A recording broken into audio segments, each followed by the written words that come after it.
हरिओम. अवधूत चिंतन श्री गुरुदेव दत्त श्री स्वामी समर्थ. रिलिजियस काकू या आपल्या चॅनलवर तुमचे मनापासून स्वागत करते आणि व्हिडिओला सुरुवात करते. तुम्ही या चॅनलवर नवीन असाल तर लाईक, शेअर आणि सबस्क्राईब करायला विसरू नका. तुमचे एक लाईक आणि सबस्क्राईब आम्हाला पुढे जाण्याचे बळ देते. चला तर व्हिडिओला सुरुवात करूया. बघा, 29 जून वार सोमवार या दिवशी आलेली आहे वटपौर्णिमा म्हणजे ज्येष्ठ पौर्णिमा. तर हे आपल्या सुवासिनींसाठी अति महत्त्वाचा म्हणजे सण आहे आणि सगळ्या म्हणजे लेडीज आवर्जून ह्या सणाची वाट पाहत असतात.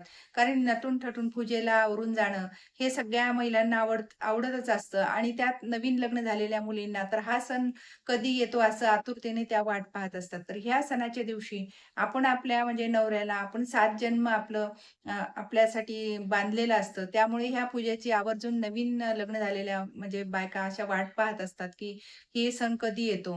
आणि हे आपण आपल्या म्हणजे नवऱ्यांचं आयुष्य आपल्यासाठी 7 जन्म आपल्यासोबत राहावं ह्याच्यासाठी आपण व्रत करत असतो. तर हे व्रत कसं करायचं आणि या म्हणजे दिवशी कशी पूजा करायची आपल्याला वडाची आणि वडाच्या पूजेसाठी काय-काय साहित्य लागतं हे आज आपण व्हिडिओमध्ये बघणार आहोत. तर व्हिडिओ शेवटपर्यंत नक्की बघा.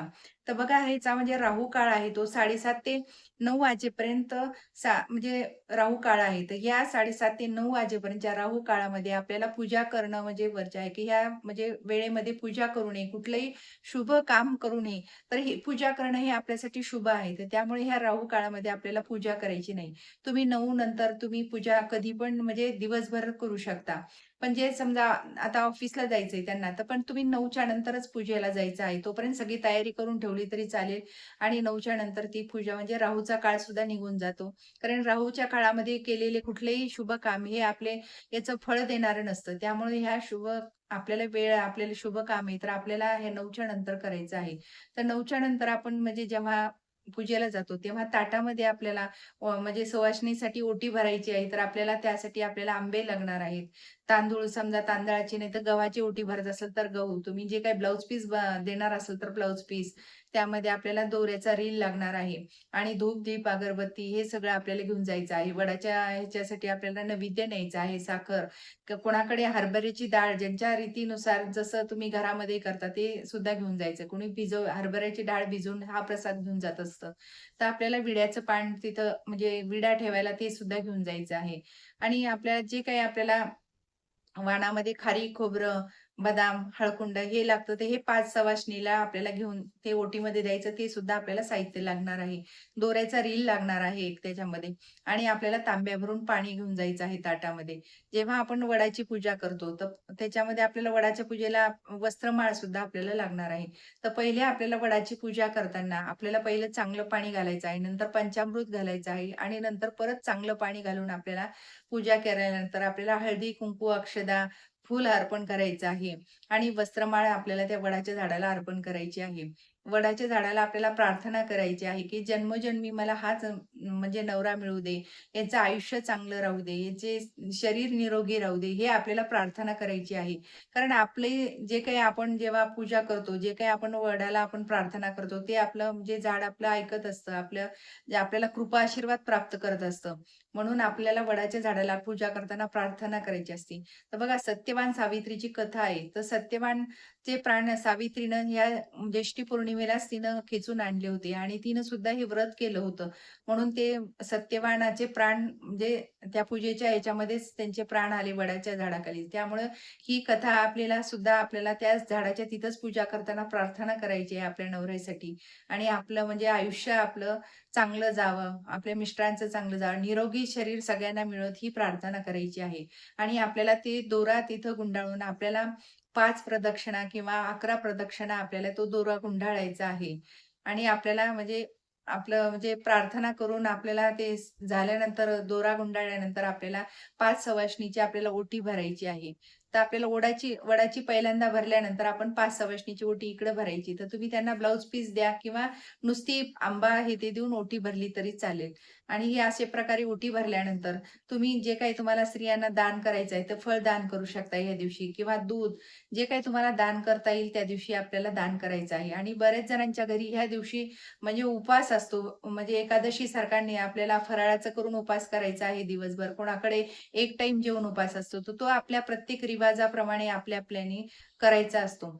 तर प्रत्येकाच्या घरी जर उपास असेल, तर त्यांनी तो फराळाचा खायचा आणि ज्यांच्या घरी एक टाईम जेवण असेल, तर मग ते एक टाईम आणि ज्यांना फारच शरीर निरोगी नसेल, समजा आरोग्याचं आपलं सुधारण्यासाठी आपल्याला काहीतरी आपल्याला खावंच लागतं, तर त्यांनी उपास त्यांच्या ह्याच्यानुसार त्यांना झेपत असेल तर उपास करावा, नाही तर करू नये.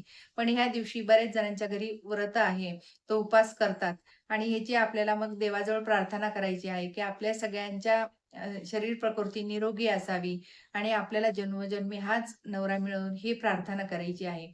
तर म्हणजे या दिवशी बरेच जण काही कीर्तन वगैरे भजन ठेवतात. या दिवशी जागरणं करतात सगळ्या लेडीज मिळून सगळे.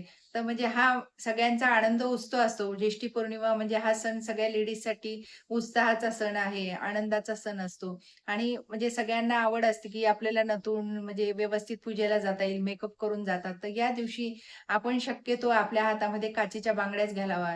आपल्याला मॅचिंग टिकली बरेच जण मॅचिंग साडीला टिकली लावतात. तर टिकली सुद्धा आपल्याला लाल नाही तर चॉकलेटीच लावावी. कारण हे सौभाग्याचं प्रतीक आहे. लाल आणि चॉकलेटी ही टिकली आपल्या कपाळावर असली पाहिजे. इतर रंगाची टिकली तुम्ही एरवी कधी लावा, पण ह्या सणाच्या दिवशी अजिबात लावायची नाही. आणि बांगड्या सुद्धा मेटलच्या वगैरे असं घालतात. तर ह्या बांगड्या आपण एरवी कधी घाला तुम्ही, पण आता ह्या सणाच्या दिवशी आपल्याला मुद्दाम आपल्या हातात काचेच्याच बांगड्या घालायच्या आहे.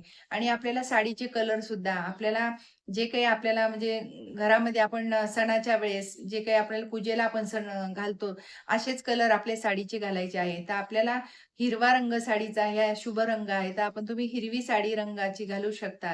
दिवशी लाल रंगाची साडी हे शुभ कलर आहे. बघा आपण देवघरामध्ये सुद्धा लाल कपडा, पिवळा कपडा आपण म्हणजे देवाच्या ह्याला आसनला ठेवतो.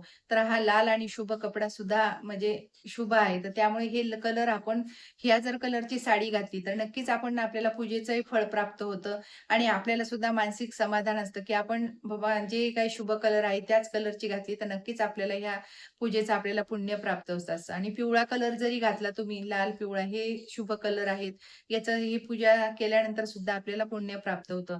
तर शक्यतो आपण इतर कलर जे आहेत काळा, पांढरा जो काही कलर आहे तो शक्यतो म्हणजे कोणीच घालत नाही. पण म्हणजे असं चुकून जरी आपल्याला असेल, तर हे कलर आपल्याला वर्ज्य आहेत. हे पूजेमध्ये कधीही मान्य नसतात कलर. त्यामुळे हे आपण कलरचं घालायचं नाही. आणि शक्यतो हे असे छोटे-छोटे जर नियम पाळले, तर नक्कीच आपल्याला पूजासुद्धा आपल्याला यश प्राप्त होतं आणि आपल्याला चांगलं फळ मिळतं. आणि ह्या दिवशी आपण कोणाला वाईट बोलायचं नाही. कोणाला काही म्हणजे मोठ्या रागाने वगैरे असं सुद्धा बोलायचं नाही. कारण जे काही आपण व्रत करतो, त्याचं आपल्याला फळ मिळत नसतं. जे काही दिवस आहे, तर हे नामस्मरणामध्ये याच्यामध्ये घालायचं आहे आनंदात हा दिवस. त्यामुळे आपल्या घरामध्ये सुद्धा जे काही आपण म्हणजे नाही तुमचं हे झालं, तर घरात तुम्ही कागद लावून पूजा करत असाल, तर घरात सुद्धा आपल्याला आरती वगैरे सगळं करायचं आहे आणि नैवेद्य करायचा आहे. तर जो काही तुम्हाला गोडाचा नैवेद्य केला, तो तुम्ही अर्पण करायचा आहे देवांना आणि सगळ्यांनी गोडधोड म्हणजे सगळ्यांना आपल्याला हे करायचं, जेवण करायचं आहे घरामध्ये. म्हणजे ह्याच्याने आपल्या घरामध्ये सकारात्मक वातावरण तयार होईल आणि जे काही नकारात्मक वातावरण आहे, ते सुद्धा निघून जाईल. फक्त आपल्याला म्हणजे ह्याच्यात राहूच्या टाईममध्ये आपल्याला पूजा करायची नाही. याने जर आपल्या घरामध्ये म्हणजे जे काही असेल, आपण नंतर केली, तर आपल्या सकारात्मक वातावरण तयार होतं, पवित्र वातावरण तयार होतं. आणि हे असे छोटे-छोटे बारीक नियम आपल्याला हे पाळायचे आहेत ह्या दिवशी. मग हे जर नियम आपण पाळले, तर नक्कीच आपली पूजा यशस्वी होती. आपल्या पूजेमध्ये आपल्याला फळ प्राप्त होतं आणि आपल्याला सगळ्यांचे म्हणजे आयुष्य चांगले ते निरोगी आयुष्य आपल्याला मिळतं आणि आपल्या नवऱ्याचं सुद्धा 7 जन्म आपल्याला हेच नवरा मिळो, हे आपल्याला कृपा आशीर्वाद प्राप्त होतात. श्री स्वामी समर्थ. जय जय स्वामी समर्थ. माझा जर व्हिडिओ तुम्हाला आवडल्यास लाईक, शेअर आणि सबस्क्राईब करायला विसरू नका.